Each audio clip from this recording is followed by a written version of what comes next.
boppam mu amay lënt yu ñëw ci xelam muy laaj te du am tont mu dem ba mujj mu yaakaar ne loola amatul tont fekk am na tont moom kay xanaa daf ko tontoo feneen fu mu néewut. C'est pourquoi ceux qui se pensent imbus de leur personne, qui pensent qu'ils sont le centre du monde, qui pensent que ce qu'ils ont est merveilleux, ignorent les grandes victoires des autres. yenn saa yi mbokk yi nga gis ko fëgg dënnam ne mana li ma am maa jàmbaar cey buñ ko nettali woon jaar-jaaru kim dëkkal, buñ ko nettali woon jaar-jaaru kim romb, buñ ko nettali jaar-jaaru kim war a dab dana xam ne moom du dara ndax sax kenn du dara. Chaque fois je suis étonné quand je vois une personne bomber la poitrine, frapper la poitrine pour dire je suis exceptionnel. Si vous êtes exceptionnel, c'est que vous n'êtes pas la règle, mais comme vous confirmez la bonté des autres. mbokk yi damay gis nit fëgg dënam ne kenn du man waaye bu ku kenn dul yow yaa yàlla. keneen ku yaakaar ne kenn du yow xamal ne yow sa kenn googu nga fëgg sa dënn moo wane nit ak ñeneen ñi. Amis du monde, gens de bien, on peut être meilleur que tout le monde, mais on ne peut pas être meilleur que la terre qui nous a vu naître. wala fi nee nañ mën ngaa gën ñëpp waaye mënoo gën suuf sa nga juddoo. Car à chaque fois qu'on porte les empreintes de notre personnalité, qu'on est imbu de nos valeurs et qu'on s'en glorifie, nous sommes au début de notre déclin. gis nga mbokk fu ngeen gisee nit muy naw alalam xam leen ne alalam a ngay waaj a jeex.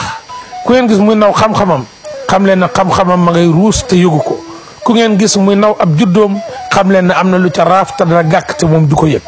C'est pourquoi, amis du monde, gens de bien, ce qui nous lie, comme le disait le président Senghor, est au-delà de l'histoire. Kon ni ko président Senghor doon wax rek lu nu boole romb na taarix.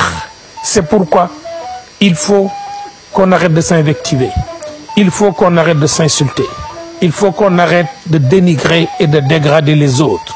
Kon mbokk yi li am solo mooy kay kenn ku ne ci ñun xam ne li ko war du xas nit ñi, du ŋàññi leen, du jéem leen a toroxal waaye yëkkati leen. Le véritable mérite d'une personne, c'est d'essayer de donner de la grandeur aux autres. kon mbokk yi ana lu ñuy gënante bu ñuy sangu duñ ko summi. Ce qui fait la valeur de l'homme n'est pas sur sa peau. Ce qui fait la valeur de l'homme est intrinsèque et enfoui dans ses comportements, ses attitudes et sa force personnelle. moo tax mbokk yi may faral di dégg ñu ne bul daw di topp ci nit ñi, nekkal yow rek.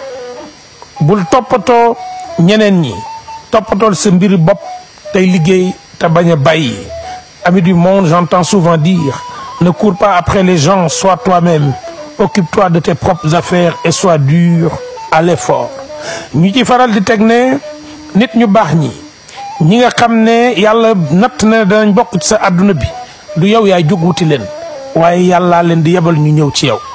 Alors retenons cette belle phrase de notre ami Will Smith qui dit que les bonnes personnes, celles qui te sont destinées et qui sont destinées à faire partie de ta vie, viendront elles-mêmes vers toi et resteront. du ku jóg rek koo bëgg a àndal rek nga war a àndal, ñi nga war a àndal yàlla leen di tànnal. yenn saa yi nga dem ba am juróom fukki at xam nit koo xam ne da ngay rëccu lu tax xamoo koon ba nga juddoo. yenn saa yi nga xam nit lu toll juróom fukki at bu ngeen demee ba juróom fukki at nga rëccu lu tax nga ko doon xam ndax da ngay soog a xam ne xamoo ko woon ndax lam la daan na ba bëri lu yàq ci àdduna bi yëpp ci yow ndekete moo ko daan yàq te yëgoo ko. Amis du monde, gens de bien, les bonnes personnes ne sont pas forcément celles avec qui nous avons fait un long chemin. Ceux que nous découvrons en cours de chemin peuvent aussi être de merveilleuses personnes. kon tey mbokk yi lépp gis ngeen tëdd na ci nit ak wanewu, nit ak tiitaru. Vous avez bien compris que le conte d'aujourd'hui parle de la vantardise de l'homme. Amis du monde, gens de bien, oreilles du monde, auditeurs de Radio Sénégal International, il y a des gens qui ne sont heureux, disais-je, que dans le malheur des autres. am na ñoo xam ne bu nu amee jàmm rek seen nawle moom moo torox. Ainsi en était-il de Kam Diaw noonu la meloon. On raconte dans le vieux temps du vieux temps ñu nettali mbokk yi ci jamono yu yàgg ya que ce personnage bizarre qu'on appelait Kam était très envieux. ñu ne nit kooku nag mbokk yi moom yàllaa ko natt woon mu iñaan soxor lu nit am du la ko yéene. Il avait mal quand les champs des autres étaient verts. bu daan romb ab tool gàncax gànnaat xol bi day tàng jër. Et il ne savait même pas pourquoi il était comme ça. mbon rek mbokk yi sax ci biir xolam ba lu mu gis nit am ko mu mer. Lorsqu'il était dans une place publique bu daan nekk mbokk yi ci jataay et qu'on disait du bien de Salimata ou bien de Moussa Mbaye, il disait forcément le mal qu'il savait d'eux. bu daan toog ci jataay mbokk yi bu ñuy nettali jaloorey Salimata Diop mbaa jaloorey Moussa Mbaye moom bu ko kenn laajutit dana wax lu bon la mu xam ci ñoom mbaa lu bon la mu sos ci ñoom. Amis du monde, gens de bien, un jour le roi appela tout le monde. bis mbokk buur ba woo ñëpp et leur dit: je veux que chacun de vous m'amène le meilleur de ce qu'il a chez lui. mu ne dama bëgg kenn ku ne ci yéen dem këram la mu yaakaar ne moo fa gën a baax mu indil ma ko. Amis du monde, gens de bien, ils étaient 12 chefs de famille. fukki borom kër lañ woon ak ñaar. Les 11 revinrent avec du diamant, de l'or, de la vache, du riz, du mil. mbokk yi fukki ak benn daal di ñëw ñii indi wurusu ngalam, ñii indi xaalisu gal, ñii indi aw ñam, ñii kenn ku ne indi la nga jàpp ne moo gën sa kër. Amis du monde, gens de bien, Cam faisait partie de ces 11 et Cam avait amené de l'or. Cam mbokk yi ci fukk ak benn yooyu la bokkoon te ba muy ñëw dafa indi wurusu ngalam. Mais il y avait une 12e personne plus intelligente.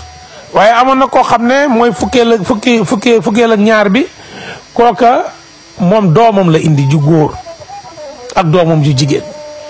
La 12e personne, lui, avait amené 2 de ses enfants, un garçon et une fille.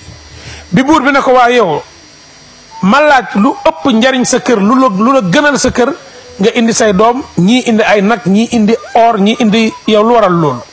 Le roi lui demanda la raison de son comportement, car les autres avaient amené des biens précieux et lui il n'avait que ses enfants. mu daal ne buur bi moom fukkeel ak ñaar boobu.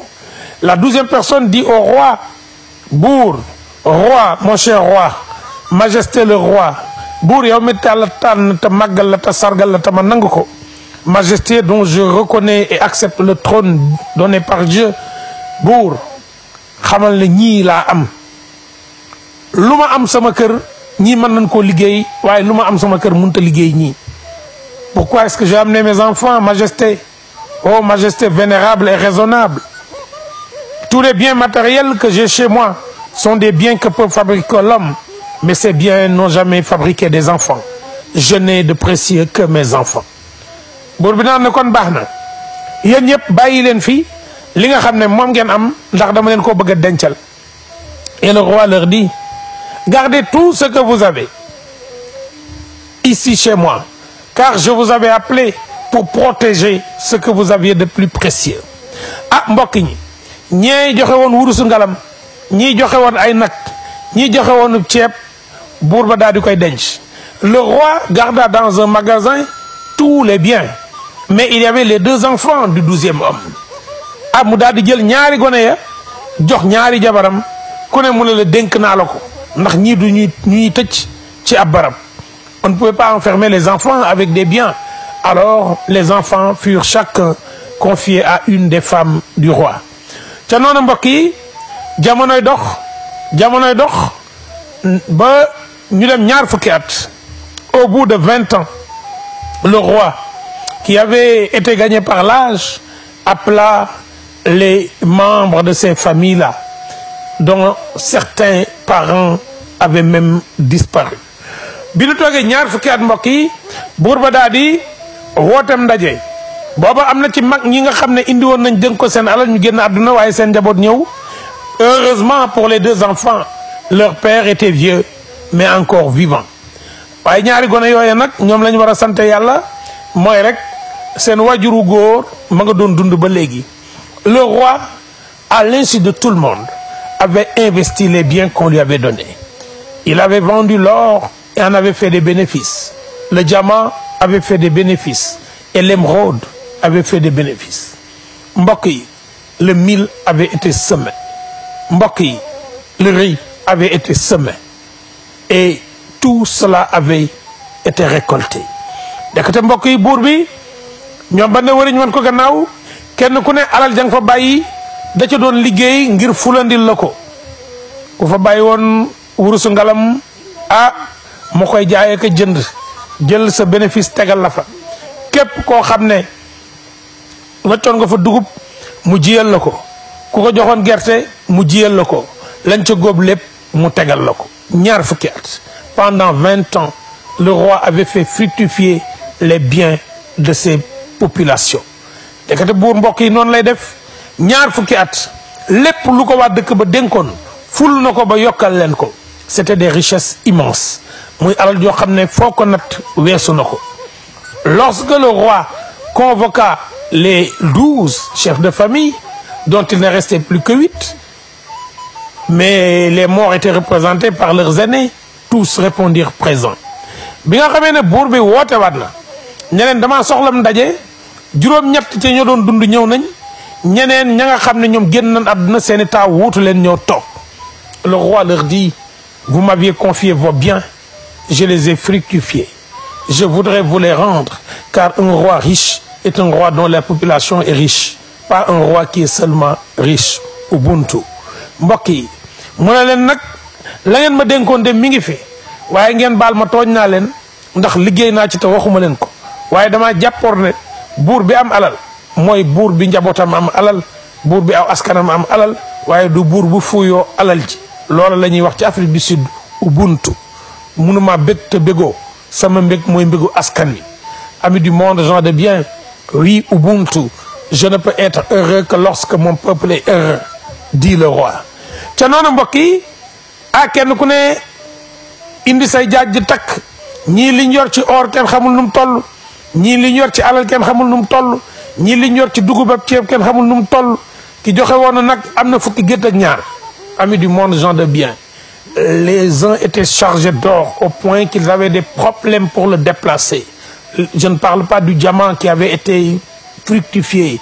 Non, ne comptons pas les sacs de riz, ne comptons pas les sacs de mil. Ils étaient immensément riches, immensément riches. Ndeke mbokk yi booba ñoom am nañ alal te yëguñu ko, kenn ku ne jël sa alal yóbbu. Le 12e chef de famille arriva et se présenta devant le roi. Mbokk yi ki nga xam ne nag moom mooy fukkeel bi ak ñaar ñëw taxaw ci kanamu buur bi daal na ñaari doom yi dellu leen seen kër baay, lii nga ma dénkoon sa alal la ngi ni yóbbul. Le roi lui dit: voilà les richesses que vous m'aviez données. Vous m'aviez donné 2 enfants, je vous donne 2 adultes bien éduqués et bien formés. Mu ne ko dellul. Keroog góor googu bi mu delloo këram réerut ndax boobu fa lu mu reeree. Lorsqu'il retourna chez lui, il n'eut absolument rien à manger parce qu'il n'avait que ses 2 enfants qui avaient grandi, mais il était vieux et n'avait plus de quoi manger. Mbokk yi mbir mi doy waar, waa dëkk bi xëy suba di kex-kex yi di ko ree. Ñu teg at kenn ku ne soppi sa jëmmi kër defar ko nam gën a rafetee, waaye moom këram sàkket yay daanu, xar yi fu leen neex ñu jaar, nag yi fu leen neex ñu jaar. Les autres pensaient qu'ils étaient riches. Ils étaient immensément riches, car ils avaient pu avec leur richesse transformer leur maison. Ils s'étaient épanouis. Mais lui, le 12e homme, n'avait que ses 2 enfants. Ses palissades tombaient et sa maison était devenue presque le lieu de pâturage de tous les moutons et des chèvres du village. Kaam Jaw mbokk yi daal di jekk ba càgg ñu daje ci penc mi. Un jour, Kaam Jaw, au milieu du village, alors que toute la communauté était présente, fëgg dënnam ne nag dëkk bi dañ ko war a defaraat ndax mënunoo bàyyi yenn xeetu kër yi ñuy ne ci biir dëkk bi te dëkk bi rafet na ba noppi, nit da ngay am jom, da ngay liggéey. Kaam Jaw attira l'attention du village sur le fait que lui n'était pas l'autre, car l'autre était pauvre et que l'image de sa maison était une image avilissante pour le village mu daan ne yenn xeetu kër yi bu fekkente ne borom mënu koo defar da koy jaay ñu ko mën a defar moom mu tuxu. Amis du monde, gens de bien, Kam Diaw dit encore que si certaines personnes étaient incapables de construire des maisons à la hauteur de la beauté de leur village, alors ils n'avaient qu'à céder leur terre et s'en aller, car ils reflétaient une mauvaise image. Amis du monde, gens de bien, ñaari doom yi dégg ko am naqar lool.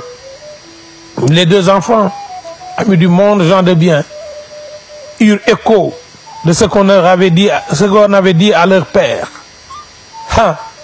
Et ils eurent mal. waaye li Kam Diaw xamul woon mooy xale bu jigéen bi mi ngi màggee ci kër buur, xale bu góor bi mi ngi màggee ci kër buur, ñi ngi màggandoo ak doomi buur.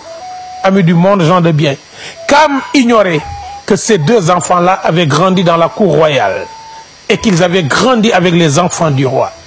Ndeke mbokk yi cofeel dugg na ci xolu ku jigéen ki ak doomu buur bu góor bi, ci xolu ku góor ki ak doomu buur bu jigéen bi. Mes amis du monde, il y avait un amour qui était né entre la princesse et le fils du 12e homme, entre la fille du 12e homme et le jeune prince.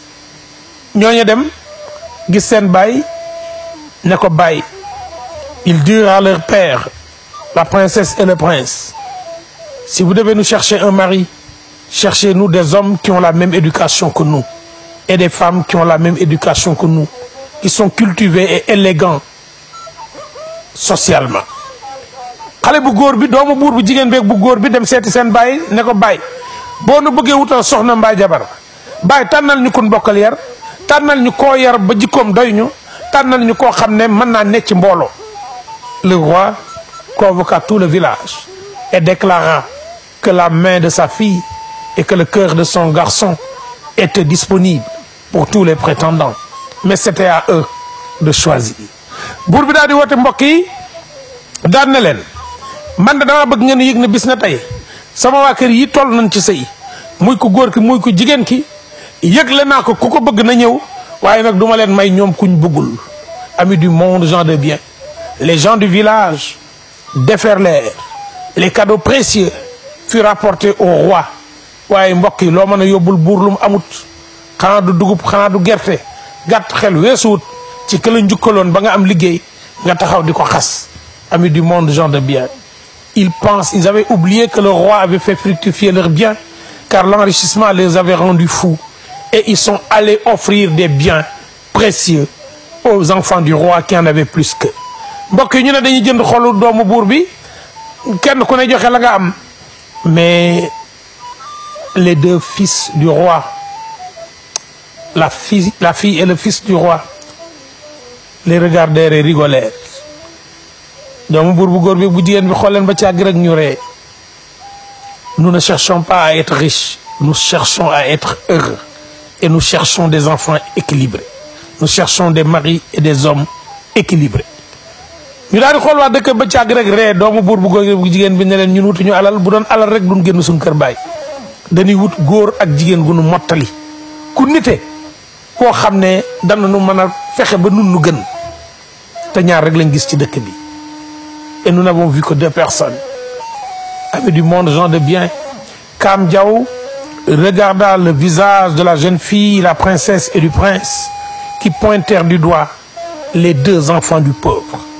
ndekete mbokk yi Kam Diaw moom nee na wëriñ def na ne doomam ju góor ak doomam bu jigéen ñoom la doomu buur bi jël, ñooña daal di joxoñ mu wëlbatiku gis ne ña seen sàkketu bàyyi daanu woon la, ña amul woon la, waaye ndekete alal dëgg mooy doom ju yar. Amis du monde, gens de bien, Kam ne put accepter et dit au roi, mais roi, vous ne pouvez pas laisser ces enfants de pauvres prendre en mariage votre fille et se marier avec votre fils. Kam daal ne ko buur mu ne ko xanaa doo seetaan nag ñii nga xam ne dañoo ndóol ba ñàkk, ku jigéen kii sa doom di ko takk, ku góor ki di takk sa doom, xanaa buur doo ko nangu, te ñun borom alal yi borom barke yi ñu ne fi, alors que nous sommes là, nous les riches. Amis du monde, gens de bien, le roi regarda Kam et lui dit, buur bi xool Kam ne ko, Lorsque je vous ai demandé d'investir, vous avez investi dans vos biens.